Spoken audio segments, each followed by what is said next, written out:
ঘর কেমন ঘর জানো নি রে? আমি হলাম একটা মাটির ঘর, আমার ডানে বামে সামনে পিছনে মাটির দেয়াল রে।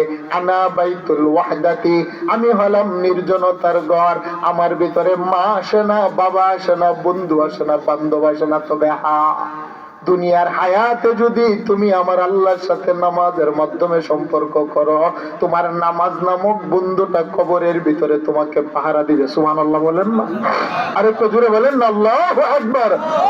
আর দুনিয়ার জমিনে যদি কোরআনের সাথে তোমার সম্পর্ক ভালো হয়, এই যে কোরআনের মাদ্রাসা, এই সমস্ত মাদ্রাসার একটা বাচ্চাকে এক লোকমা খাবার দিয়ে যদি কোরআনকে আপনি সাহায্য করেন, কোরআনের ধারক বাহকদেরকে যদি আপনি বাবা মায়া করেন, মমতা করেন, আল্লাহর রাসূলের আল্লাহর ঘর কোরআনের জন্য যদি আপনি সাহায্য করেন, কোরআন নামক যারা কোরআন তেলাওয়াত করে, কোরআন দিয়ে যারা ব্যক্তি জীবন সাজায়, পরিবার সাজায়, রাষ্ট্র সাজায়, এই কোরআন নামক বন্ধুটা বান্দার কবরে এসে পাহারা দেয়। যারা আম্মা আব্বার খেদমত করে, তাদের আম্মা আব্বার খেদমত গুলো কবরে আকৃতি ধরে তাকে পাহারা দেয়। সুবহানাল্লাহ বলেন না? বাবা, ইবাদতের একটা জান আছে, জান। আমি যে সুবহানাল্লাহ বলছি দেখতে পাই না, কিন্তু তার একটা দেহ আছে। 30 পারা কোরআন, আল্লাহ রাসূল বলেন কাগজের কোরআন আর কাগজের কোরআন থাকবে না, সেটারও একটা দেহ আছে, জান আছে, জবান আছে।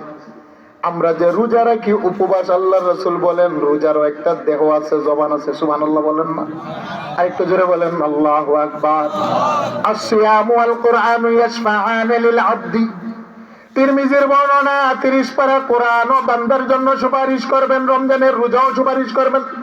আর এই কোরআন তো কথা বলতে পারে না, বান্দার জন্য সুপারিশ কিভাবে করবেন? রোজাও তো কথা বলতে পারে না, সুপারিশ কিভাবে করবেন? মুহাদ্দিসিনে কেরাম বলেন কোরআনকে আমার আল্লাহ একটা দেহ দিবেন।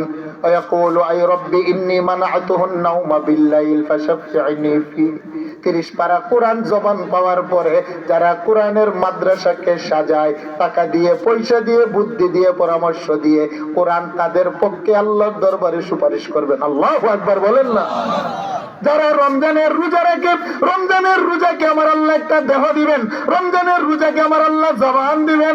রমজানের রোজাও আল্লাহর আদালতে দাঁড়িয়ে বলবে আই রব্বি ইন্নী মানাতু তুআমা বিল্লাহি বিশাহওয়াতি বিল্লাহি। হাদিস এভাবে আসছে যে রমজানের রোজাও জবান পাওয়ার বলে বলবে মালিক দিনের বেলা খাবার থেকে বিরত রেখেছিলাম, তার বৈধ স্ত্রীর সাথে শারীরিক সম্পর্ক থেকে দিনের বেলা আমি তাকে বিরত রেখেছিলাম, তোমার বান্দার জন্য সুপারিশ করি। নবী বলেন রমজানের রোজার সুপারিশে আল্লাহ রোজাদারদেরকেও সেদিন মাফ করে দিবেন। সুবহানাল্লাহ বলেন? তাহলে বোঝা গেল কবরে রাখার পরে কবরের মাটি মানুষকে বলে আনা বাইতুল ওয়াহদাতি, আমি হলাম নির্জনতার ঘর, আমার ভিতরে দুনিয়ার আপনজন কেউ আসবে না।